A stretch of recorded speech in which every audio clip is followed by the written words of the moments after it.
சொந்தம். அன்னை கொஞ்சம் திறந்தே கண்களுக்குள் வீழ்ந்தாய்.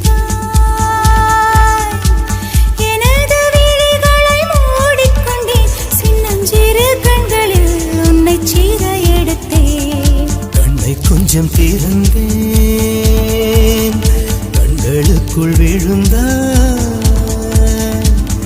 எனது விழிகளை மூடிக்கொண்டேன், சின்னஞ்சிறு கண்களில் உன்னை சீர எடுத்தேன்.